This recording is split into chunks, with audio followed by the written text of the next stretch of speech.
una viuda pobre, y sus hijos salvaron a un príncipe herido, sin saber que él cambiaría sus vidas para siempre.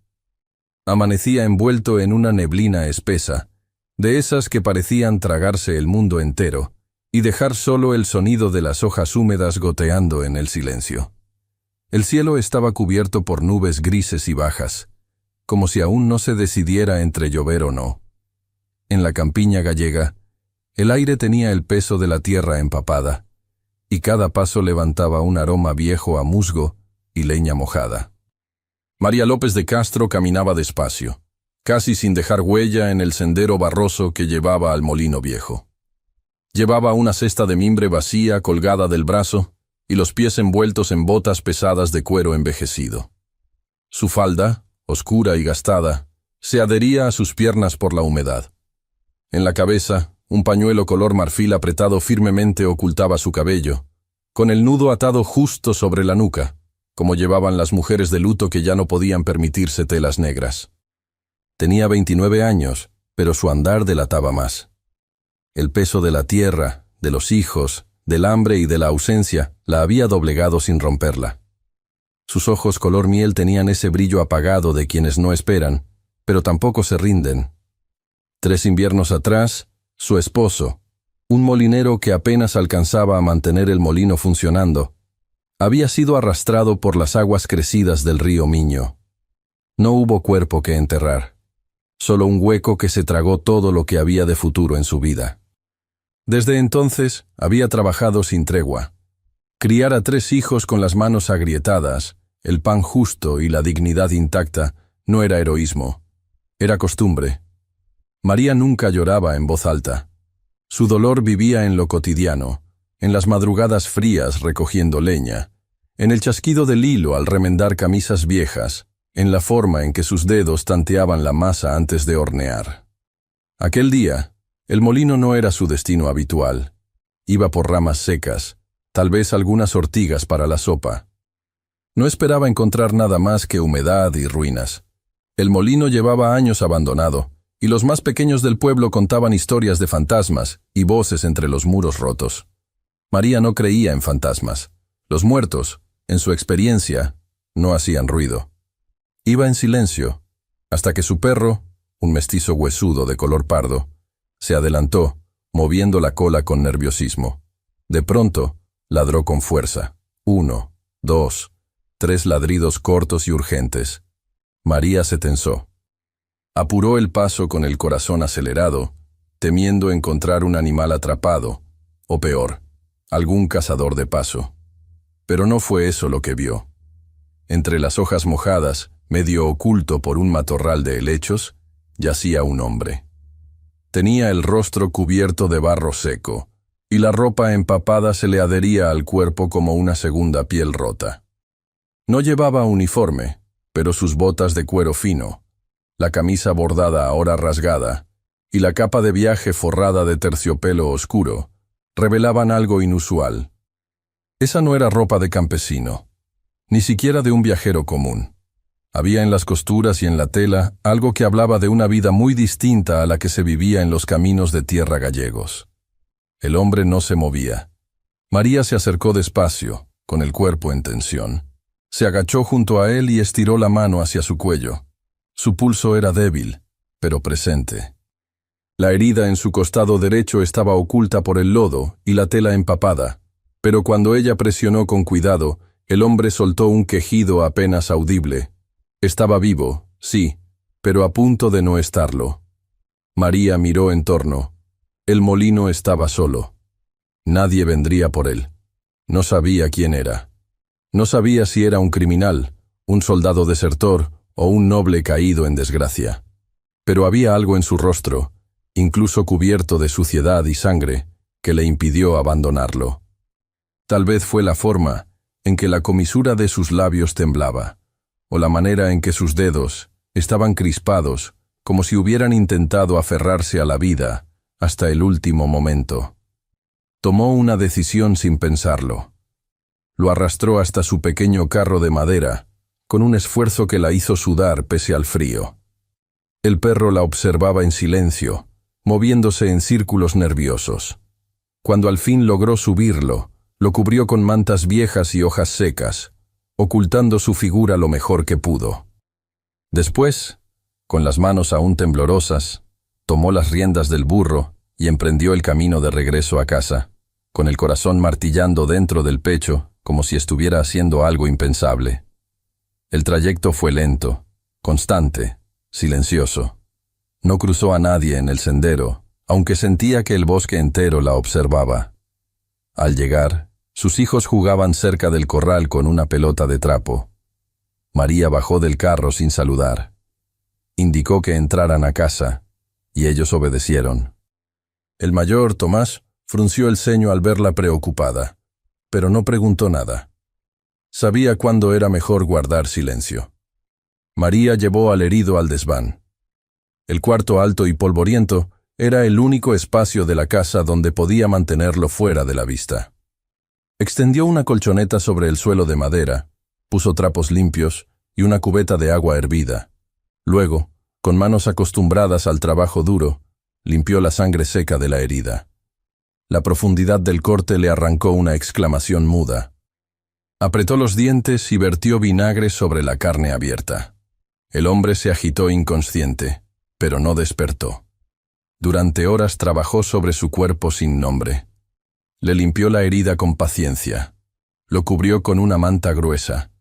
Le humedeció los labios con agua caliente y pan remojado.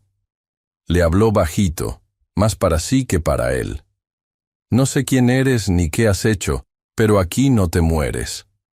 La noche comenzaba a insinuarse en las ventanas cuando él abrió los ojos. Fue apenas un instante. Una mirada azul grisácea, febril, confundida, se encontró con la de ella. No dijo nada, pero en su expresión había algo que no necesitaba palabras. Una súplica muda, una necesidad brutal de no estar solo. María no se movió. Solo lo miró, sin promesas, sin ternura, pero con esa firmeza tranquila que solo tienen las mujeres que han aprendido a vivir con lo poco que queda. Él cerró los ojos de nuevo y su cuerpo se relajó con un suspiro entrecortado. María se incorporó con lentitud. Se permitió respirar. Aún había tiempo, pensó. Aún podía decidir qué hacer. Pero justo entonces, el crujido de una carreta deteniéndose frente a su casa rompió la quietud como una campanada de peligro. Bajó las escaleras de dos en dos, con las manos todavía húmedas por la sangre y el vinagre. A cada paso sentía el corazón golpearle el pecho como si quisiera advertirle de algo. El crujido de la carreta seguía ahí, justo del otro lado de la puerta, acompañada por el murmullo de cascos sobre el lodo. María limpió las palmas en su delantal sin pensar en las manchas que dejaba. Se alisó el pañuelo con un gesto automático y, conteniendo la respiración, abrió. Don Jacinto de Varela estaba de pie, bien erguido, con las botas relucientes hundidas hasta la mitad en la tierra mojada. Llevaba su abrigo largo de paño negro, cerrado con una hilera de botones dorados, y el sombrero de ala ancha en la mano, como era costumbre al presentarse ante una dama. El rostro le brillaba con la humedad del ambiente, pero la expresión no era de incomodidad. Era de satisfacción medida. «Señora María», dijo con la voz baja y educada que siempre usaba. «Me disculpo por llegar tan temprano. Me preguntaba si usted necesitaba algo después de la tormenta. Traje leña. Y si el techo todavía gotea, podría mandar a mis hombres a echar un vistazo». María tragó saliva. No había esperado verlo ahí. Menos aún, esa mañana. Él no solía aparecer sin anunciarse, y mucho menos tan temprano. Aunque agradecía la ayuda, su presencia siempre le provocaba una incomodidad que no sabía poner en palabras. No era por algo dicho, sino por todo lo que él no decía pero dejaba entrever. Ese interés constante, esa forma de mirarla como si ya le perteneciera. «Es usted muy amable, don Jacinto». «¿De verdad?», murmuró, obligándose a sonreír. «Pero no hay necesidad. Mis hijos y yo nos las arreglamos bien». El tejado aguantó esta vez. Él ladeó la cabeza, sin dejar de mirarla con esos ojos grisáceos que nunca terminaban de sonreír. «Al menos acepte el café que traigo. Recién molido». Pensé que quizá... Y se interrumpió con un gesto que fingía humildad. En fin, tal vez me permitiría pasar un momento para entregarlo y entrar en calor. Ella dudó un segundo. El desván. El hombre. Los niños. Pero rechazar la cortesía sería levantar sospechas. Y Jacinto sabía muy bien leer silencios. Finalmente, asintió con rigidez. Un momento, por supuesto. Lo dejó pasar y lo condujo a la cocina. El fuego aún ardía débilmente en la chimenea. Tomás, su hijo mayor, se había levantado ya y recogía leña en silencio. Carlota tejía junto a la ventana. Benjamín, aún adormilado, jugaba con un hilo de lana en el suelo. Todos se callaron cuando vieron entrar al visitante. Jacinto saludó con una inclinación cortés, y luego paseó la mirada por la estancia. Aunque sus ojos no eran hostiles, había en ellos una atención aguda, como si buscara grietas donde no las había. María tomó una olla pequeña y preparó un poco de café de cebada, vertiéndolo con manos firmes en una taza de loza sin asa. Se la ofreció con una sonrisa mecánica. «No quiero entretenerla mucho», dijo él aceptando la taza. «Solo vine a ver si necesita algo. Las noches de lluvia son peligrosas. Algunas puertas se quedan abiertas. Hay quienes se aprovechan». María apretó el borde de la mesa sin darse cuenta. Las palabras eran vagas, pero el subtexto pesaba. Sabía que él no hablaba solo del clima. Tomás la observó con atención desde el rincón donde atizaba el fuego. «Mamá», intervino Benjamín, levantando la voz con su inocencia intacta. «¿Y el señor dormido del desván? ¿Ya despertó?» Un silencio espeso se adueñó del cuarto. La taza en la mano de Jacinto se detuvo a medio camino. María se giró lentamente hacia su hijo, quien la miraba con ojos grandes e ignorantes del daño. «Benjamín, no molestes», dijo ella con firmeza, pero sin alzar la voz. «Ve a lavarte las manos. Y no digas tonterías. Pero yo lo vi. Le dejaste agua y...» «Benjamín», la interrumpió esta vez Tomás, tomando al niño del brazo con un gesto rápido. «Vamos, mamá está ocupada». Benjamín, confundido, se dejó arrastrar sin protestar. Jacinto fingió beber un sorbo, pero no apartó los ojos de María. «¿Un huésped, tal vez?», preguntó en tono ligero. «Un viejo amigo de la familia. Se detuvo a descansar de paso al norte. Ya partió esta mañana». La mentira salió con una calma que ella no sabía que tenía. Jacinto no respondió de inmediato. Apoyó la taza sobre la mesa y miró alrededor otra vez, esta vez fijándose en la escalera que llevaba al desván. «Tiene usted una casa acogedora. Aunque con tanto espacio, me sorprende que aún no haya considerado compañía más constante». La frase estaba calculada, como tantas otras antes. María desvió la mirada hacia la ventana, buscando refugio en el gris del campo. «La compañía de mis hijos basta», respondió en voz baja. Él se puso de pie con elegancia. Tomó el sombrero y lo acomodó entre las manos. La sonrisa no le alcanzaba los ojos. «Entonces le dejo el café, y vendré mañana con unas tablas por si decide reforzar el tejado. No sería justo que una mujer tan capaz enfrente sola los rigores del invierno». Ella asintió, agradeciendo sin agradecer. Lo acompañó hasta la puerta y lo vio subir a su carreta, que se perdió despacio en la niebla. Cuando cerró la puerta, sintió el temblor en sus dedos. No sabía cuánto había escuchado. No sabía si había creído su explicación. Pero el nudo en su estómago no desaparecía. Subió al desván en silencio, evitando cada peldaño que crujía. Al empujar la puerta, encontró al hombre despierto. No estaba sentado, pero tenía los ojos abiertos y una respiración más estable. Se giró levemente hacia ella y por primera vez pareció ver con claridad. Intentó incorporarse, pero su brazo tembló bajo el esfuerzo. «No», murmuró ella, casi sin voz. «No lo haga». Se arrodilló a su lado y le acomodó la manta sobre el pecho. Él intentó hablar, pero su voz era apenas un susurro. «No diga nada. Está a salvo», le dijo con calma, aunque dentro de ella bullía el temor. Él la miró con una mezcla de gratitud y cautela. No había desconfianza en sus ojos, pero tampoco abandono. Era un hombre acostumbrado a saber dónde está, quién lo rodea y qué riesgos lo acechan. María lo reconoció en esa mirada.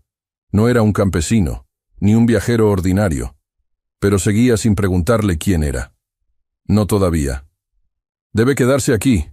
Alguien vino a la casa esta mañana. No puede moverse, ¿entiende? Él asintió débilmente, con los ojos clavados en los de ella. En ese momento, se abrió la puerta detrás de ellos. Benjamín, con una sonrisa inocente y un cuenco en las manos, entró sin anunciarse. «Le traje sopa», dijo, orgulloso. «Mamá no me dejó antes». María se giró de golpe, pero ya era tarde. El niño se había acercado y, con cuidado, dejó el cuenco en el suelo, junto al colchón. El hombre lo observó, y por primera vez desde que lo encontró, sonrió. Fue una sonrisa apenas dibujada, pero real. Y por un instante, la tensión se disipó. María los miró desde el umbral. Algo en su interior se aflojaba sin permiso, como si aquella escena sencilla rompiera una costra antigua. Una sensación desconocida la hizo aferrarse al marco de la puerta. No sabía si era alivio, temor o algo más. Esa noche, al recostarse en su cama, no pudo dormir. Su cuerpo estaba agotado, pero su mente no dejaba de repetir la imagen de esos ojos, los del hombre en el desván, mirándola con algo que no sabía nombrar. Y en su pecho, muy hondo, se agitaba una certeza inquietante. Algo estaba a punto de cambiar. A la mañana siguiente, subió con paso firme al desván, y lo encontró vacío. El aire en el desván aún olía a vinagre, madera húmeda, y al calor del cuerpo que había ocupado el colchón durante 2 noches. La manta seguía allí, mal doblada, y el cuenco de barro, con los restos secos de sopa, permanecía intacto en la esquina, pero el espacio estaba vacío. María recorrió el cuarto con los ojos muy abiertos, negándose a aceptar lo que veía. El colchón estaba frío. La escudilla no había sido tocada desde la noche anterior. El corazón le latía con fuerza sorda, un golpe tras otro, reverberando en su pecho como una advertencia muda. Se agachó para mirar debajo de la cama baja de madera, corrió la manta con brusquedad, levantó la ropa colgada de la cuerda. Nada. La ventana trasera estaba entreabierta. La brisa de la mañana entraba por la rendija, empujando suavemente una cortina de tela basta. Afuera, las ramas de los eucaliptos se mecían con lentitud, como si observaran la escena en silencio. María se acercó a la ventana. El marco de madera estaba arañado, como si hubiera sido abierto a toda prisa. Por un instante, pensó que había huido. Tal vez creyó que ella lo entregaría. Tal vez había escuchado algo. ¿Y si había caído? ¿Si estaba herido de nuevo? Bajó las escaleras casi sin pisar los escalones, los dedos agarrando el pasamanos con fuerza. Abrió la puerta trasera y cruzó el patio a paso veloz, sintiendo la humedad filtrarse por las suelas de sus botas. No veía movimiento en el corral ni entre los árboles. Solo el silencio típico de la mañana, interrumpido por el zumbido de insectos y el crujido ocasional de alguna rama. Entonces, lo vio. Estaba cerca del pozo, tambaleándose, con una mano apoyada contra el brocal de piedra y la otra extendida hacia la cuerda que colgaba del balde. Su cuerpo oscilaba como una rama al viento. El rostro pálido, cubierto de sudor, giró apenas cuando la oyó acercarse. Tenía los labios resecos y los ojos vidriosos. «No», gritó ella corriendo hacia él. Llegó justo cuando sus rodillas cedieron. Lo sostuvo por debajo de los brazos, con la fuerza nacida no del cuerpo, sino del miedo. Él se apoyó en ella sin resistencia, exhalando un suspiro entrecortado. «Tenía sed», murmuró. María no respondió. Lo rodeó con los brazos y lo ayudó a caminar de vuelta hacia la casa. El peso del hombre era real, denso, pero ella no flaqueó. Mientras avanzaban, notó el temblor en sus extremidades, la tensión bajo su piel. No era solo debilidad, era el esfuerzo desesperado de quien intenta escapar de sí mismo. «No puedo quedarme». jadeó mientras apoyaba la cabeza contra su hombro. No debería estar aquí. He puesto en peligro a su familia. Ella se detuvo, giró el rostro hacia él y habló con una frialdad inesperada. Ya no es su decisión solamente. No había enojo en su voz, sino una firmeza nacida del cansancio. Cansancio de proteger, de ocultar, de no entender. La tensión entre ellos no era hostil, pero cargaba todo el peso de lo que no podía decirse aún. Él no respondió. Solo bajó la mirada, y en ese gesto hubo una rendición silenciosa. Con pasos lentos, lo condujo al interior y lo ayudó a recostarse en una banca del granero. Mientras buscaba una manta para cubrirlo, notó que el forro de su chaqueta, rota en el borde, colgaba suelto. Algo dentro brilló levemente bajo la luz que entraba por los tablones de la pared. Se agachó y lo extrajo con cuidado. Era un trozo de tela de lino doblado con esmero. Dentro había un anillo. No era un anillo común. Era grueso, de oro envejecido, con un sello en relieve. Un escudo real que no reconocía del todo, pero que sabía no pertenecía a ningún campesino ni comerciante. En el reverso, una inscripción breve. Mateo R. María sintió un escalofrío recorrerle los brazos. Guardó el anillo de nuevo, sin decir nada, y volvió junto a él. Lo ayudó a incorporarse lo suficiente para beber agua del cántaro que había traído de la cocina. Luego, sin preguntar, lo guió al desván. Esta vez él no discutió. Subió con dificultad, apoyándose en ella. Al llegar, se dejó caer sobre el colchón y cerró los ojos. El temblor de sus manos tardó en desaparecer. Esa noche, cuando todos dormían, María se sentó sola junto a la ventana del desván. El anillo descansaba sobre su palma abierta. La inscripción parecía más nítida bajo la luz de la vela. No era necesario saber de heráldica para entender que ese hombre no era cualquier forastero. Su ropa, su forma de hablar, la manera en que sus ojos analizaban todo como si calculara consecuencias. Todo en él desentonaba con el mundo de barro y leña donde vivían. Y, sin embargo, ahí estaba, herido, vulnerable, en su casa.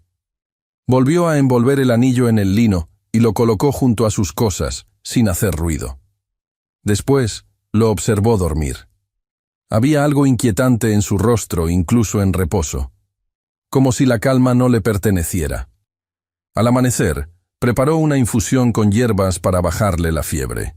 Al subir, lo encontró despierto, con la espalda apoyada contra la pared. La respiración ya no era tan pesada, y sus ojos se enfocaban mejor. No parecía sorprendido de verla. Ella se sentó a su lado y empezó a cambiarle el vendaje. Las vendas estaban manchadas, pero la herida parecía menos inflamada. «Gracias», dijo él de pronto, con voz rasposa, «por cuidarme». Ella no respondió, centrada en su tarea. Cuando terminó de ajustar el lienzo limpio, él habló otra vez. «Perdí a mi hermano». Las palabras cayeron con un peso que no tenía que ver con la voz, sino con la forma en que él bajó la mirada al decirlo, como si nombrarlo fuera más doloroso que la herida en el costado. María levantó los ojos, pero no preguntó. La intimidad de ese dolor no le pertenecía. En cambio, fue a la cocina, trajo pan caliente y una manta más gruesa. Él aceptó ambas cosas en silencio. Y cuando ella se giró para marcharse, él habló de nuevo. «Gracias, también por la compañía». María no respondió. Bajó las escaleras con paso lento. Pero por dentro, algo la sacudía. Una emoción antigua, que no había sentido desde hacía años. No tenía nombre, pero palpitaba en su pecho.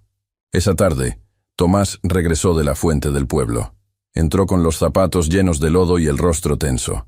Se quitó la boina y se acercó a su madre mientras ella cosía junto al fuego. «Mamá», dijo en voz baja, como quien trae una carga más pesada que el balde que había traído lleno. «En la fuente dijeron que soldados reales están cerca, que andan preguntando por un hombre, uno que desapareció hace poco. Un noble, creo. Dicen que se perdió por estos caminos. María levantó la cabeza con lentitud, el hilo suspendido en el aire, y sus ojos se clavaron en los de su hijo, que no necesitaba decir más. En su interior, el silencio se volvió una campana. Afuera, el viento comenzó a soplar con una urgencia desconocida. Y en el desván, alguien había dejado la ventana abierta otra vez. La noticia de los soldados se volvió un peso que no se quitaba ni al dormir. María la llevaba en el pecho, en la espalda, en cada paso que daba por la casa. Desde aquella tarde en que Tomás habló con voz baja y el miedo se instaló como un huésped más, ella no había salido ni una sola vez al camino. Las idas al pozo eran breves, vigilando con la mirada aguda de quien espera que el silencio estalle en cualquier momento. Los niños jugaban dentro del corral, sin alejarse de la cocina, y las ventanas del desván permanecían cerradas día y noche, con las cortinas firmemente sujetas para que nada ni nadie asomara hacia el exterior. El desván se había vuelto un santuario oculto y frágil. La tensión entre lo secreto y lo cotidiano era constante, como un hilo tenso que podía romperse con un soplo. María evitaba dejarlo solo más de lo necesario, pero tampoco se atrevía a subir sin preparar antes el terreno, como si su sola presencia allí arriba pudiera alterar algo delicado y en equilibrio. Aquella noche, cuando el cielo se cubrió con una capa aún más espesa de nubes y el aire trajo olor a tierra eléctrica, María preparó un cuenco de caldo con hierbas y un trozo de pan duro empapado en leche. Subió con pasos lentos, oyendo cómo el viento sacudía los aleros. Al llegar, encontró al hombre sentado con la espalda apoyada contra la pared, cubierto por la manta hasta la cintura. Sus ojos estaban abiertos, menos febriles, más atentos. Había algo distinto en su rostro. No la serenidad, pero sí una lucidez nueva, como si empezara a reconocer el lugar, y sobre todo, a ella. María dejó el cuenco sobre la pequeña mesa improvisada con una caja volteada. Se sentó sin hablar. El silencio entre ellos ya no era tenso. Se había convertido en una especie de puente. No eran palabras lo que necesitaban, sino espacio para respirar en compañía. Mientras él tomaba el caldo en pequeños sorbos, ella miraba la lluvia que comenzaba a pegar en los cristales. ¿Quiénes son ellos?, preguntó de pronto con voz más firme que en días anteriores. María giró el rostro. Sus ojos se encontraron. Los niños, aclaró él. Los suyos. ¿Cuántos son? Ella bajó la vista hacia sus manos entrelazadas. 3, respondió, con un tono que no intentaba evitar la conversación. Tomás, el mayor, tiene 11. Es fuerte. Más de lo que debería para su edad. Luego está Carlota, de 8. Le gusta el silencio. A veces creo que entiende más de lo que dice.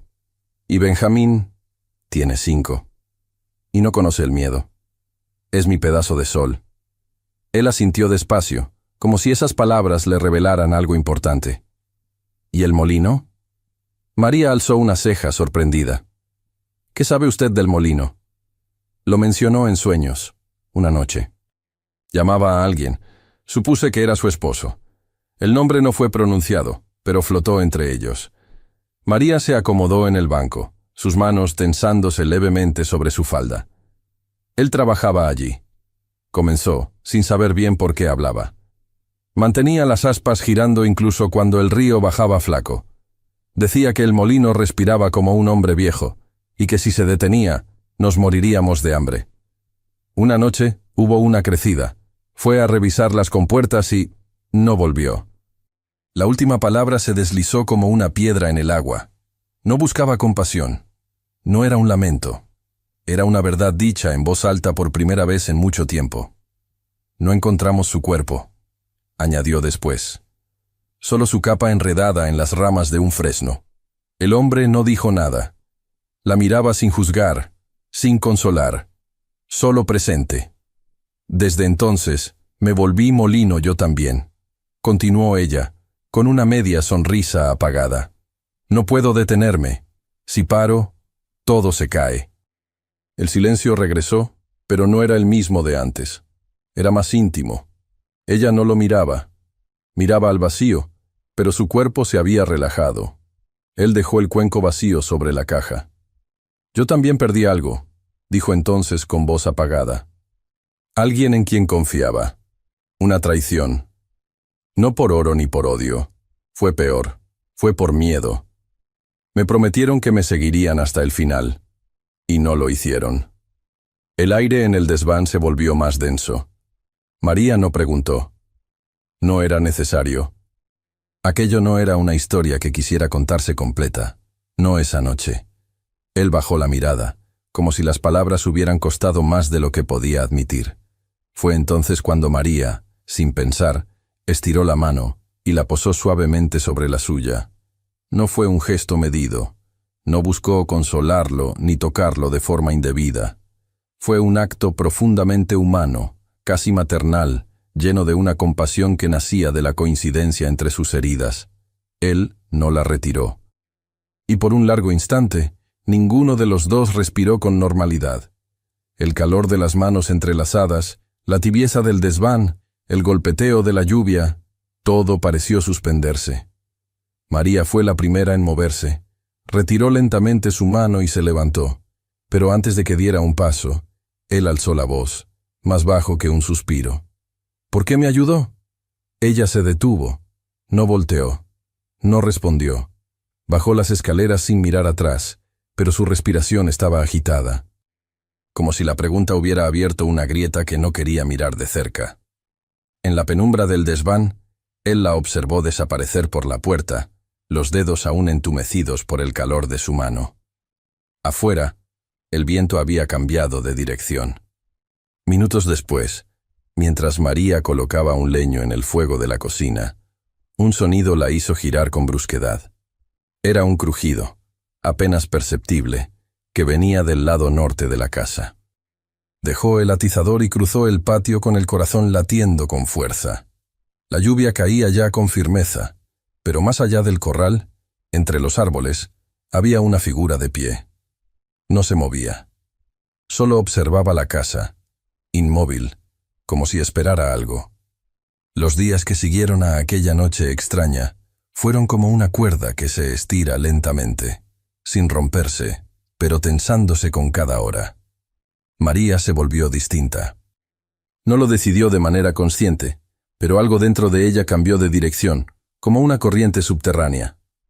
Comenzó por evitar el desván. Al principio fue una omisión casual. Se ocupaba más tiempo con los niños, horneaba pan más seguido, buscaba cualquier pretexto para permanecer en la planta baja. Luego, con el pasar de las horas, se volvió deliberado. No subía. En su lugar, enviaba a Tomás con la comida. Le daba un cuenco, una instrucción breve, y no hablaban más del tema. Mateo, aunque su nombre no había sido dicho en voz alta, María ya lo llamaba así en su mente, notó la ausencia. No preguntó. No hizo ruido al recibir la comida de Tomás, y no se quejaba.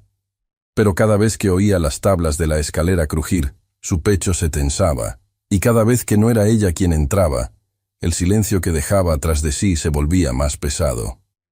La mujer que lo había mirado con ternura en la penumbra, que le había tomado la mano con una fuerza cálida y callada, se había desvanecido como la niebla por la mañana. En su lugar quedaba una distancia difícil de nombrar. No era enojo ni desconfianza. Era miedo. Y María, aunque no lo admitía ni siquiera al mirarse al espejo, sabía que había empezado a temerle a algo mucho más peligroso que una traición: la posibilidad de desearlo. Cada noche, después de asegurarse de que los niños dormían, tomaba el cuaderno viejo que guardaba bajo el colchón.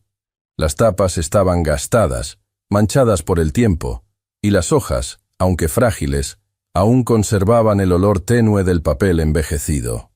Escribía sin orden, sin pensar, con la pluma torpe de quien no busca estilo, sino alivio.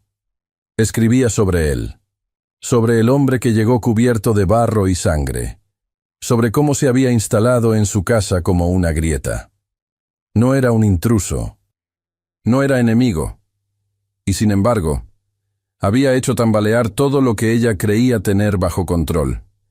Escribía sobre la mirada que la había seguido en silencio, sobre la forma en que su voz decía poco y decía todo, y sobre todo, Escribía sobre el miedo de olvidar que esa casa era su refugio, no una tierra que pudiera compartir con alguien más.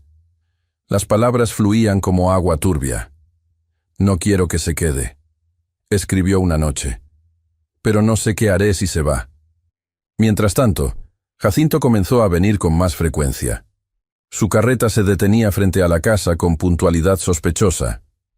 A veces traía canastas de fruta, otras un saco de trigo, y en 2 ocasiones, juguetes de madera tallada para los niños. Carlota los aceptaba con timidez. Benjamín, sin entender del todo, mostraba gratitud auténtica. Tomás, en cambio, los tomaba sin expresión, como si ya hubiera entendido que todo regalo cargaba un precio. María se sentía atrapada. No podía rechazarlo sin levantar sospechas. Jacinto la observaba con una mezcla inquietante de cortesía y derecho. No era directo, pero tampoco sutil. Le hablaba de la cosecha, del invierno que venía, del trabajo duro de una mujer sola, y cada frase llevaba el peso de lo que no decía, que ella podría no estar sola si lo aceptaba. Ella apenas respondía. Mantenía las manos ocupadas y los ojos bajados. Pero por dentro, cada vez que él cruzaba el umbral, su cuerpo se tensaba como un alambre. Una tarde, aprovechando que Jacinto no se presentó y los niños estaban jugando en el corral, María fue al río. Llevaba un canasto con ropa sucia y la cabeza llena de pensamientos enredados. El agua corría lenta, clara y fría. Se arrodilló sobre las piedras planas y comenzó a lavar sin mirar lo que hacía. Fue entonces que la vio. Entre las piedras del borde, medio atrapada por una rama seca, había una hoja de papel mojada. Pensó que era basura. Pero al tomarla con cuidado, reconoció el borde sellado con un emblema borroso y la caligrafía inclinada. Era parte del paquete que había visto junto a las cosas de Mateo. El papel estaba roto, ilegible en muchos lugares. Pero una frase, recortada por la humedad, destacaba como una herida abierta. Aún no sabemos si el príncipe ha sobrevivido. María se quedó inmóvil. Las palabras parecían susurrar más de lo que decían. Sintió el pulso en las sienes, el agua helada hasta los codos y una punzada en el pecho que no venía del miedo, sino de la confirmación. Ya no era una sospecha. Ya no era un presentimiento. Lo que había entre esas mantas en el desván, lo que respiraba bajo su techo y la miraba en silencio, no era un simple forastero. Era alguien por quien los soldados buscaban, alguien que, si era descubierto en su casa, podría arrastrarlos a todos con él. Guardó el papel en el fondo del canasto, ocultándolo entre la ropa húmeda. Volvió a casa sin hablar con nadie, con la garganta cerrada y la mente llena de imágenes que no quería imaginar. Esa noche no subió al desván, no preparó caldo, no dejó que Tomás llevara comida. Se encerró en su habitación, encendió una vela pequeña y se sentó en la cama con el cuaderno en las manos. No escribió. Solo lo sostuvo contra el pecho, como si ese objeto delgado pudiera protegerla de lo que estaba por venir. No durmió. Al amanecer, cuando la oscuridad comenzaba a retirarse, decidió subir. Sus pasos fueron firmes, pero lentos. Con una mano sobre la baranda de la escalera, se obligó a respirar. Tenía preguntas. Ya no podía evitarlo. Ya no podía callar. Empujó la puerta del desván y se detuvo de golpe. Jacinto estaba dentro. María se quedó inmóvil, aferrada al marco de la puerta del desván, con los dedos crispados sobre la madera y el corazón latiéndole tan fuerte que sentía el sonido dentro de los oídos. Jacinto estaba de pie, girado de espaldas a ella, con las manos cruzadas detrás de la cintura, observando el interior del cuarto con una atención minuciosa, como si examinara la escena de un crimen. La manta todavía estaba extendida sobre el colchón, arrugada y con las marcas aún frescas del cuerpo que había dormido en ella. El cuenco de barro vacío, con restos de pan seco en el borde, descansaba sobre la caja de madera que María usaba como mesa. Cerca del rincón más oscuro, el vendaje manchado de sangre colgaba de una cuerda improvisada. Todo hablaba de alguien que aún vivía allí. El biombo de manta colgada, instalado días antes para dar un poco de privacidad, Ocultaba completamente el rincón del fondo donde Mateo solía recostarse. María no podía ver si estaba allí. No podía saber si escuchaba, pero su pecho subía y bajaba con una fuerza casi dolorosa. Jacinto se volvió lentamente al oírla. No se sobresaltó. Su rostro no mostró sorpresa ni incomodidad. Más bien, sonrió con esa cortesía suave que usaba como una espada envainada. «María», dijo con voz tranquila. «Me disculpo por entrar sin permiso». Toqué abajo, pero nadie respondió. La puerta estaba sin tranca. Imaginé que algo podría haber ocurrido. No quise alarmarla. Ella no respondió de inmediato. Su lengua parecía pegada al paladar. Finalmente asintió con un leve movimiento de cabeza, sin apartar la vista de él. «¿Qué hace aquí?», preguntó por fin, con un hilo de voz más firme de lo que esperaba. Jacinto dio unos pasos hacia el centro del cuarto y señaló con un gesto casual los vendajes, la manta, el cuenco. «Vi que sus hijos subían comida, pero nunca la vi a usted. Supuse que alguien más estaba aquí arriba, alguien enfermo. Y al ver esto», hizo una pausa deliberada, «pensé que debía cerciorarme de que no estuviera ocultando a un ladrón o algo peor». María sintió que la sangre le subía al rostro, no de culpa, sino de rabia contenida. «Estuve cuidando de un hombre mayor, un viajero que cayó enfermo de camino al norte. Le di un sitio donde descansar unos días. Ya se marchó». Jacinto la observó con atención, entornando los ojos como si probara la veracidad de cada palabra. Caminó despacio por la habitación. Sus botas crujían sobre las tablas viejas, hasta quedar a un paso del biombo improvisado. María dio un paso al frente, interponiéndose con naturalidad. Él la miró. «¿Se marchó esta mañana?», preguntó. «Anoche», respondió ella sin vacilar. No quise despertarlos. El silencio que siguió fue largo, sostenido por la tensión que no podía verse, pero que llenaba el aire como el humo de una vela apagada. Jacinto asintió finalmente, aunque sus ojos seguían oscuros. Dio media vuelta, cruzó la habitación y se detuvo en la puerta antes de salir. «Tenga cuidado, María», dijo con tono neutro. «Estos días corren muchos rumores. Soldados buscando gente, desaparecidos, herederos muertos, y mujeres que protegen cosas que no entienden». Ella apretó los labios, sin responder. Jacinto bajó las escaleras con paso lento y controlado. María no se movió hasta que la puerta del fondo se cerró. Solo entonces se permitió respirar. Subió de inmediato al rincón oculto. Mateo estaba sentado, con la espalda apoyada contra la pared, los ojos abiertos y la mandíbula tensa. No necesitaba decir nada. Lo había escuchado todo. Esa noche, cuando el silencio volvió a envolver la casa y los niños dormían profundamente, María entró al desván con los hombros rectos, los puños cerrados y la decisión clavada en la garganta. Mateo la vio acercarse y se incorporó con lentitud. Ella no le permitió hablar.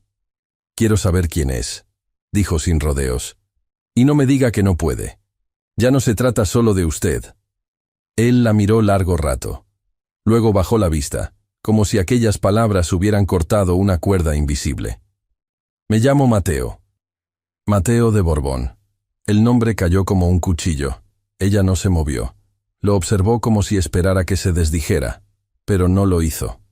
«Soy el príncipe heredero del reino de España», continuó con voz grave. «O lo era. Hasta que intentaron matarme. Fue una conspiración desde dentro. Fui emboscado durante una inspección en el norte. Me dieron por muerto. Es mejor así. Al menos para ellos». María retrocedió un paso. Su cuerpo entero temblaba, pero no por miedo. «¿Y por qué vino a caer en mi casa?», preguntó con voz dura. «¿Por qué me arrastró a esto? No fue mi elección. Me dejaron por muerto cerca del río. Supongo que me arrastré sin saber a dónde iba. No recuerdo cómo llegué al molino». Ella se cruzó de brazos, pero no para protegerse, sino para contener el temblor de las manos. ¿Y qué pensaba hacer? ¿Quedarse aquí escondido mientras mis hijos y yo cargamos con su secreto? Él alzó la vista, con una expresión que no era de defensa, sino de algo más roto. No lo sé. Solo quería vivir. María sintió que algo dentro de ella se partía. No era el hecho de que fuera príncipe. No era el riesgo. Era la mentira. La omisión. El haber permitido que la cercanía creciera mientras él escondía la mitad de sí mismo. Dio media vuelta y bajó del desván sin decir más. En los días siguientes, la distancia entre ellos se volvió insoportable. María evitaba cruzar miradas con él. Subía al desván solo cuando era estrictamente necesario. A veces mandaba a Tomás. Otras, dejaba la comida en la puerta. Mateo no insistía. No se acercaba. Pero cada vez que la veía de lejos, su expresión se endurecía más. La casa se volvió una rutina muda. Los pasos eran más lentos. Las risas de los niños, más breves. Todo tenía el tono de algo que espera romperse. Una madrugada, cuando la luna aún colgaba pálida sobre los campos y el rocío comenzaba a asentarse sobre las hojas, Mateo salió del desván sin hacer ruido. Recorrió la casa con pasos sigilosos. Se detuvo un momento frente a la habitación de María. Luego bajó al granero. Sobre la mesa dejó el anillo, envuelto en el mismo lino que había usado para ocultarlo. Al lado, una nota breve, escrita con letra temblorosa pero firme. Cuando María despertó, la casa estaba en silencio. Revisó el patio. El corral. Nada. Subió al desván con un presentimiento que le apretaba el pecho. Vacío. Corrió al granero con los pies descalzos, el corazón desbocado, y al entrar, lo primero que vio fue el anillo. Cayó de rodillas. No lloró. No habló. Solo bajó la cabeza y dejó que el peso de la ausencia la atravesara. La brisa de la mañana se colaba por las rendijas de la puerta y junto a ella, un aroma conocido, el del papel húmedo y recién abandonado. La casa volvió a respirar en silencio, como si contuviera el aliento. El paso de Mateo se había desvanecido sin hacer ruido, pero su ausencia tenía peso. Se colaba por las rendijas, se adhería a los objetos y se insinuaba en los espacios vacíos que nadie ocupaba. María se obligaba a actuar como si nada hubiera cambiado, pero todo lo había hecho. El desván permanecía cerrado. El cuenco de barro, que nadie se atrevía a usar, seguía sobre la caja de madera, intacto. La manta arrugada ya no servía para cubrir un cuerpo, pero María no la movía. Era como si la esperanza al marcharse hubiera dejado atrás su envoltorio. Los niños retomaron sus juegos en el corral, pero hablaban menos. Tomás preguntó una vez si el hombre regresaría. María dijo que no. Carlota observaba con los ojos muy abiertos cada vez que alguien se acercaba al portón. Benjamín dejó de subir al desván sin que nadie se lo pidiera. María, por su parte, se sumió en una rutina más precisa y más solitaria. Limpiaba con una atención casi obsesiva, cortaba leña aunque no hiciera falta, amasaba pan que no comía. Evitaba el mercado del pueblo. Se abastecía con lo justo, comprando a través de un vecino cuando podía. No por miedo, sino porque todo le recordaba algo. El camino de regreso desde la fuente, la plaza donde había visto soldados, el campo abierto por donde Mateo llegó la primera vez. Durante las noches, encendía una vela junto a su cama y escribía. El cuaderno que había escondido bajo el colchón se convirtió en su único refugio íntimo. Allí volcaba lo que no podía decir en voz alta. No como testimonio, sino como desahogo. Sus letras eran desiguales, a veces torpes, pero siempre sinceras. Se fue, y no sé si fue lo mejor. Escribió una noche. Me digo que no era para mí, que no pertenecía a este mundo, pero en el silencio lo escucho subir las escaleras. Miro la puerta del desván esperando que crujan las bisagras. Los días pasaban lentos. La lluvia volvió con fuerza. El viento aullaba por las noches. Y sin embargo, María sentía que el verdadero ruido estaba dentro de ella. Era la falta de su voz. Era el lugar vacío en la mesa. era la memoria del roce breve de su mano. Él no había prometido nada, y sin embargo, se había llevado demasiado. A varios kilómetros de distancia, entre los montes húmedos que bordeaban la aldea, Mateo había encontrado refugio en una antigua ermita olvidada. Las piedras estaban cubiertas de musgo. Las paredes rezumaban humedad. Pero dentro de ese recinto abandonado, una figura solitaria lo había recibido sin preguntas. Un ermitaño viejo, de mirada serena, que lo curó con ungüentos y palabras escasas. Mateo dormía en un catre improvisado, comía raíces hervidas y pan duro, y pasaba las horas escuchando el susurro de los árboles. Desde lo alto de la colina, podía ver la línea tenue de la aldea, escondida entre el vapor de la lluvia y el humo de las chimeneas. La observaba en silencio, sintiendo cómo se le desgarraba algo por dentro cada vez que no se atrevía a volver. Pensaba en el nombre que había dejado atrás. No como título, sino como parte de una vida tejida con hilos de oro, deberes y mentiras. Pensaba en las manos de María, curtidas por la tierra, en sus silencios largos, en su rabia contenida, y en la noche en que lo miró a los ojos como nadie más lo había hecho, sin obediencia, sin reverencia, solo con humanidad. En una bolsa de cuero, que llevaba atada al cinturón, guardaba el cuaderno. No era suyo. Lo había tomado sin permiso. Lo encontró olvidado bajo la manta, doblado entre la madera y el muro. No lo abrió hasta pasados 3 días. Y cuando lo hizo, la tinta le pesó más que cualquier herida. Eran pensamientos sueltos, fechas sin orden, líneas tachadas, palabras repetidas como si necesitara convencerse de algo. «No sé qué hacer con lo que siento», leyó en una página. «No le dije que me importaba. Y tal vez sea mejor así. Un hombre como él no puede quedarse en un lugar como este. Pero aún así, lo deseo aquí. Quiero que respire este mismo aire». Mateo cerró el cuaderno. Apoyó la frente contra la piedra fría de la ermita. Las palabras retumbaban dentro de él. No eran promesas, no eran súplicas, eran verdad, y eso le bastaba. No regresaría por deber, ni por culpa. Regresaría porque era la única forma de volver a ser hombre. Esa misma noche, la lluvia arreciaba sin compasión. María había salido al corral a recoger la ropa tendida. El viento la empapó en segundos. Las sábanas, aún mojadas, se enredaban en sus brazos. El barro le cubría los tobillos, y sin embargo, su mente estaba lejos. Pensaba en el día en que lo encontró, cubierto de hojas y sangre, en cómo su silencio se volvió parte del suyo. Se detuvo bajo el alero a sacudir el agua de los pliegues. El cielo era una mancha negra, cruzada por relámpagos lejanos. Entonces, oyó el sonido de cascos. Volvió el rostro, con los ojos entrecerrados por la lluvia. Un jinete solitario se acercaba, envuelto en una capa oscura, sin prisa, pero con firmeza.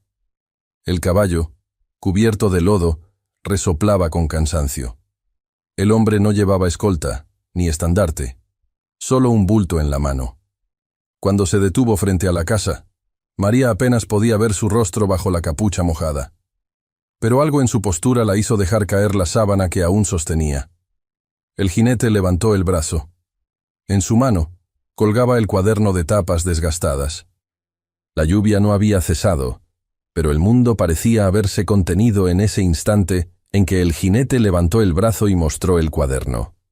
María, bajo el alero, con la ropa empapada pegada al cuerpo, sintió que el tiempo se detenía, no por la sorpresa, sino por el reconocimiento inmediato que le atravesó el pecho. No necesitó ver su rostro. No necesitó oír su voz. Era él. Y la certeza le desbarató el aire en los pulmones. Mateo desmontó despacio. El caballo, exhausto, permaneció quieto. No había en su gesto ninguna urgencia, ningún rastro de la autoridad que un día lo envolvió. Solo cansancio, agua escurriéndole por la capa, y una determinación silenciosa. Caminó hasta quedar a un par de pasos de ella, bajo la lluvia. No intentó cubrirse, no buscó refugio.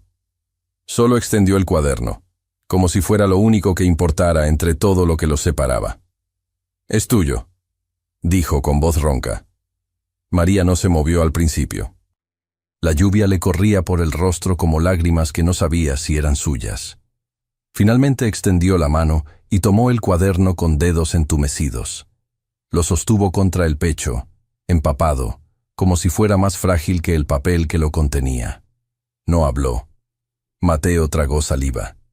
Su respiración era dispareja, como si tuviera que empujar cada palabra desde lo más hondo de su pecho. «No tengo títulos que ofrecerte. No tengo promesas que no puedan romperse. Solo tengo esto. Lo que soy, lo que has visto, sin máscaras». Ella levantó la vista. Su rostro estaba enrojecido por el frío, pero sus ojos tenían la claridad del amanecer. No dijo nada, solo abrió el cuaderno con manos temblorosas y buscó una página que conocía bien. Sus ojos recorrieron las líneas manchadas por la humedad, y cuando al fin encontró las palabras que alguna vez escribió, alzó la voz, apenas audible al principio. «No quiero que se quede, pero no sé qué haré si se va». La frase se quebró en su garganta. «Lo deseo aquí, quiero que respire este mismo aire». Las lágrimas no eran nuevas, pero esta vez no se avergonzó de ellas. Mateo dio un paso adelante y bajó la mirada. «Eso me sostuvo. No sabías lo que hacías cuando lo escribiste, pero me sostuvo». María cerró el cuaderno. El sonido fue seco, contenido. Respiró hondo. «¿Por qué volviste?» Mateo levantó el rostro. Había agua en sus pestañas, pero no era lluvia. «Porque entendí que mi vida no tiene sentido si no puedo compartirla contigo. No quiero arrastrarte a mi mundo. No quiero imponerte una historia que no elegiste. Vine a preguntarte si tú querrías construir una nueva. Aquí. O en otro lugar, pero juntos». El silencio entre ellos ya no dolía. No pesaba. Era un puente firme, no una grieta. Ella extendió una mano. Fue un gesto sencillo. No una súplica. No una declaración. Solo un roce entre dedos que sostenía todo lo que no podía decirse en voz alta.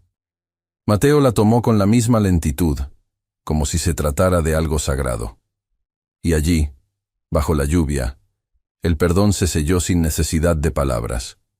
Pasaron la noche hablando, sentados junto al fuego, envueltos en mantas secas, con el vapor de la sopa subiendo entre ellos y el crujido de la leña llenando los huecos de lo que alguna vez fue silencio tenso. Mateo habló de la conspiración, de las cartas selladas con sangre, de las manos que fingieron lealtad y empujaron la daga. María lo escuchó con la frente apoyada en la palma, sin interrumpir, sintiendo cómo la historia de él comenzaba a entrelazarse con la suya. Habló también del ermitaño que le salvó la vida, de la colina desde donde podía ver la aldea, de las noches en que leía las palabras escritas por ella, y en las que se obligaba a creer que regresar no era egoísmo, sino esperanza. María le habló de su miedo, no al peligro, sino a sí misma, a lo que sentía, a lo que esa cercanía despertaba. Y le confesó, sin dramatismo, que sus hijos ya lo veían como algo más que un huésped, que Benjamín lo seguía buscando en el desván, que Carlota tejía con más apuro cuando él estaba cerca, que Tomás, con su silencio de adulto, había comenzado a mirar a María, con preguntas que no sabía cómo responder. Mateo asintió con ternura. No prometió quedarse, no prometió nada, pero la miró como si lo que tenían, aunque pequeño, ya era todo. Cuando la luz del amanecer comenzó a pintar de gris los marcos de las ventanas, tomaron la decisión. Irían juntos a Lugo, no para esconderse, sino para enfrentar lo que viniera. Mateo sabía que debía revelar su regreso. Ya no podía seguir oculto, pero exigió una sola condición: que María y sus hijos fueran protegidos por la corona. Que nadie pudiera tocarlos. Que su gesto de humanidad no fuera usado en su contra. Ella aceptó, no con alegría, sino con la serenidad de quien ha elegido. Mientras recogían algunas cosas para el viaje, mientras preparaban los caballos y envolvían pan y mantas, María sintió una calma extraña instalarse en su pecho. No era alivio. Era la firmeza de haber dejado de huir. Pero el destino, como siempre, tenía sus propias manos en juego. El mismo día en que planeaban partir, mientras los niños se alistaban dentro de la casa y María colocaba provisiones en las alforjas, un jinete llegó al valle con un pergamino sellado. El hombre desmontó con rapidez y preguntó por ella. Tenía el rostro agitado por el viento, las botas cubiertas de polvo y el sudor corriéndole por las sienes. Le entregó la carta sin palabras. María rompió el sello con dedos duros y al leer, sintió que el calor se le retiraba del cuerpo. El conde de Varela había presentado una denuncia formal ante la corte. Acusaba a María López de Castro de haber ocultado a un prófugo de la justicia real y solicitaba su arresto inmediato. Lugo aparecía al fin entre los pliegues de la niebla matinal, una ciudadela encaramada sobre colinas húmedas, envuelta en muros romanos y techos de pizarra que brillaban con el rocío. La cabalgata había sido larga, extenuante y sin tregua. María mantenía la vista fija en la vereda fangosa, sujetando con fuerza las riendas mientras su caballo resoplaba bajo el peso del barro acumulado.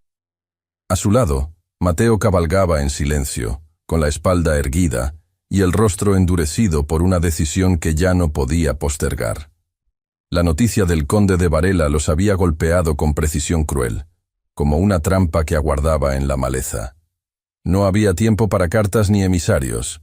Mateo sabía que la única forma de detener la denuncia era enfrentándola con la verdad desnuda, ante los ojos de quienes más temía y más despreciaba, los miembros del Consejo del Reino. El aire olía a hierba mojada y humo de leña. En sus mejillas, el viento se mezclaba con gotas de sudor frío. El campanario de la ciudad marcaba la hora sexta cuando por fin llegaron a las puertas principales, custodiadas por soldados con jubones azul oscuro y lanzas relucientes. El escudo del Reino de Galicia se alzaba sobre los estandartes, ondeando con solemnidad entre las piedras grises. Mateo desmontó primero. Su capa estaba empapada y sus botas cubiertas de lodo. Pero su andar era seguro. No pidió permiso. No anunció su nombre. Solo caminó hacia las escaleras del palacio, empujando las puertas con fuerza suficiente para que el eco se deslizara por los corredores empedrados. «¿Qué haces?», susurró María, con el corazón al borde de la garganta. Él la miró, con la expresión tranquila de quien ya no tiene nada que ocultar. «Lo correcto». Adentro, la sala del consejo vibraba con murmullos apagados. El obispo local presidía la sesión, rodeado de nobles, escribanos y juristas. La audiencia estaba en pleno curso, con los ojos clavados en el conde de Varela, quien presentaba su acusación con una mezcla de indignación medida y falsa virtud. Protegió a un hombre cuya identidad desconocía, y lo hizo sin notificar a las autoridades, no por misericordia, sino por ambición. María López de Castro es viuda, sí, pero no inocente. Su afán de ascenso la llevó a ocultar al más buscado del reino. Entonces las puertas se abrieron de golpe. El sonido de las bisagras estalló como un trueno contenido. Todos se giraron hacia el umbral. El silencio cayó como un manto espeso. Mateo cruzó el salón con paso firme, sus botas resonando contra la piedra, el rostro descubierto y la mirada clavada en el obispo. Por un instante, nadie respiró. «Su Alteza», susurró alguien. «¿Está vivo?», dijo otro. La conmoción se extendió como una ola muda. Algunos se pusieron de pie, otros, pálidos, se persignaron. El obispo mismo se quedó sin aliento, los dedos detenidos en mitad del pergamino. «Sí», respondió Mateo. «Estoy vivo, y vine a poner fin a esta farsa». El conde de Varela palideció. Retrocedió medio paso. Las palabras se le atascaron en la garganta. Mateo avanzó hasta el centro del estrado. Su voz, al elevarse, no tenía gritos, pero sí una claridad que no admitía duda.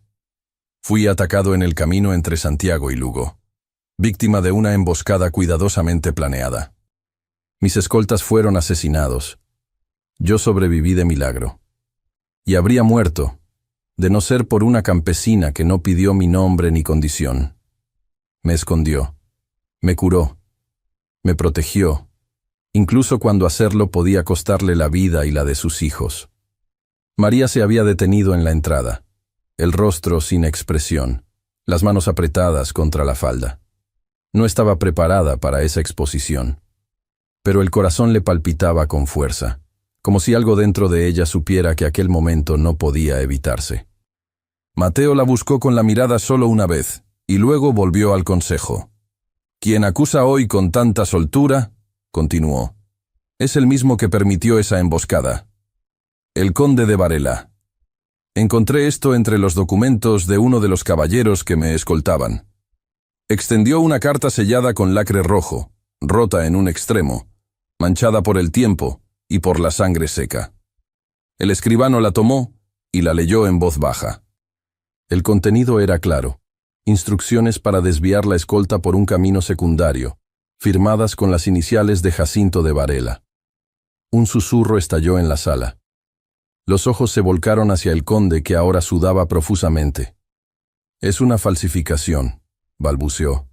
«No tiene validez. Fue él quien...» Mateo levantó una mano y lo interrumpió con cortesía helada. «Guarde sus palabras, conde. Las usará mejor ante un tribunal». El obispo asintió en silencio. El ambiente se volvió tenso. Los juristas bajaron la vista. Algunos nobles cuchicheaban. Otros evitaban mirar a Varela. Mateo respiró hondo. María López de Castro no será juzgada. Ningún cargo se levantará contra ella. Porque sin ella, el príncipe que ahora les habla estaría enterrado. Y este reino, en manos de traidores. El murmullo fue ahora una marea de aprobación contenida. Nadie aplaudió. Nadie se movió. Pero algo en la atmósfera cambió, como si el peso se hubiera desplazado de sitio. La sesión se dio por concluida. Horas después, en un jardín interior del palacio, donde las camelias comenzaban a abrirse entre los setos, María y Mateo se encontraron a solas por primera vez desde la audiencia. El cielo era de un gris suave, y el aire olía a piedra húmeda y tierra viva. Él caminó hacia ella con pasos lentos, los mismos con los que se había acercado a su puerta aquella noche, bajo la lluvia. Llevaba el rostro descubierto, sin banda ni insignia, y en la palma de la mano, el anillo real envuelto en el mismo trozo de lino que María recordaba del desván. «Te pertenece más a ti que a mí», dijo, deteniéndose frente a ella. «Puedes quedártelo si lo deseas, o devolverlo, pero con o sin corona, yo quiero una vida contigo». No fue una propuesta formal. No hubo rodilla hincada ni testigos. Solo un hombre y una mujer, rodeados de la brisa que comenzaba a mover las hojas. María no habló. Tomó el anillo con dedos cuidadosos. Lo sostuvo unos segundos. Luego lo cerró en su puño y lo apretó contra su pecho. Después lo abrazó. Sin palabras, con una fuerza que no exigía nada, pero que decía todo. Mateo apoyó el rostro en su hombro. En ese instante, todo lo vivido, el miedo, la traición, la distancia, quedó detrás. La corte, el campo, las heridas, el desván, todo se redujo a ese gesto contenido y absoluto. Permanecieron así largo rato, sin necesidad de moverse. El jardín respiraba alrededor de ellos. La finca se alzaba sobre una ladera suave, no muy lejos de Lugo, donde los campos ondulaban en verdes variables según el humor del cielo. Era una casa de piedra sencilla, con tejas rojas cubiertas de musgo y ventanas pequeñas que abrían su mirada al horizonte. Allí, el tiempo parecía fluir de manera distinta. No había relojes que dictaran la jornada, sino el canto del gallo, el susurro del viento y los pasos pequeños de los niños corriendo descalzos entre los surcos del huerto. María se agachó con cuidado junto a una hilera de espinacas, el delantal recogido sobre las rodillas, las manos cubiertas de tierra húmeda.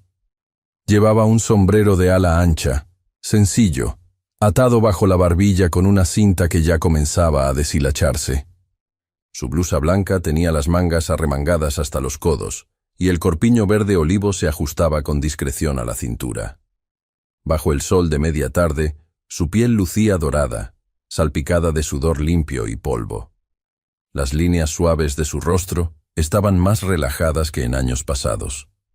El entrecejo ya no se fruncía con preocupación constante, y la mirada, cuando se perdía en el cielo, lo hacía con esperanza. Benjamín corría entre los surcos con una rama en la mano, gritando que era un general de caballería. Carlota, más sosegada, tejía bajo el alero con un ovillo de lana roja. Tomás ayudaba a un mozo de campo a reparar una cerca caída, martillando con una concentración que lo hacía parecer mayor que sus años. La vida había cambiado, no por lujo ni por títulos, sino por elección. Mateo llegaba cada semana de sus recorridos como embajador rural de la corona. Una figura que nadie esperaba.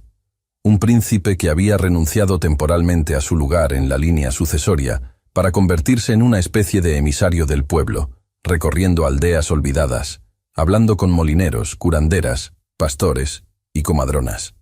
Su nombramiento había causado incomodidad en las casas nobles más tradicionales, pero el pueblo lo había acogido con respeto. No por el oro que no traía, sino por el oído que sí ofrecía. Ese día regresó al caer el sol. El caballo pisó la gravilla de la entrada con un ritmo sereno. Mateo descendió sin prisa, vistiendo ropas de lino color avena, el cabello más largo de lo que la etiqueta de la corte habría permitido, atado en la nuca con una cinta oscura. En su mano llevaba un objeto envuelto en una tela azul. María se levantó al verlo, sacudiendo la tierra del delantal. Él cruzó el huerto, y sus pasos levantaron un perfume tibio de albahaca y tierra húmeda. Cuando estuvieron frente a frente, Mateo sonrió. Esa sonrisa tranquila, honesta, que había aprendido lejos de las paredes doradas del palacio. «Traje algo para ti», dijo, desenrollando la tela con cuidado. Era un cuaderno encuadernado en cuero oscuro, con las esquinas reforzadas en bronce. No era ostentoso. Era duradero. Pensado para ser llenado con días reales. María lo tomó con suavidad, como si el objeto hablara por sí solo. Al abrirlo, encontró las primeras páginas en blanco, limpias como una promesa. Se le humedecieron los ojos. «Tus palabras me salvaron más que cualquier médico», dijo él. «Me recordaron quién era, incluso cuando ya no quería recordarlo». Ella lo miró con una ternura que no necesitaba traducción. Su mano se alzó y acarició el rostro de él, ahora más curtido por el sol, más humano. «Yo también me encontré en ellas», respondió con voz baja. Se besaron allí, junto al brote de espinacas, entre el zumbido de las abejas y las voces de sus hijos en el fondo. No era un beso de novela. Era uno lleno de historia, de cicatrices, de la certeza que dan los días compartidos. Después, entraron a la casa. Mateo dejó la alforja sobre la mesa. Tomás llegó cubierto de polvo, preguntando si encenderían la chimenea esa noche. Carlota quería leerle a Mateo un poema que había copiado del convento, y Benjamín trepó sobre sus piernas, exigiendo saber si los soldados de la montaña usaban botas mágicas para no dejar huellas. María preparó sopa de ajo y pan recién horneado. Las velas comenzaron a titilar mientras el cielo se teñía de malva. Afuera, los grillos ya ensayaban su canción de verano. Cuando todo estuvo en calma, cuando los niños se habían retirado a sus camas y el viento susurraba suave a través de los postigos, María se sentó sola a la mesa con el cuaderno abierto. Una vela baja iluminaba la página. Tomó la pluma y sumergió la punta en el tintero. La tinta fluyó suave. No pensó demasiado. Solo escribió. El amor no fue un lujo, sino un milagro, que nos llegó con las manos sucias y el corazón herido. A lo lejos, una campana sonó 3 veces, y entre los trigales, el viento se llevó el susurro de una nueva vida. Muchas gracias por haber escuchado esta historia hasta el final. Esperamos que te haya emocionado tanto como a nosotros al contarla. Nos encantaría conocer tu opinión. ¿Qué te pareció la historia? Déjanos un comentario contándonos desde dónde nos escuchas y qué fue lo que más te gustó. Califica esta historia del 0 al 10. ¿Qué nota le pones? Si disfrutaste esta historia, no olvides suscribirte al canal y dejar un like como muestra de apoyo. Eso nos motiva mucho a seguir creando y compartiendo más historias llenas de emociones y aprendizajes.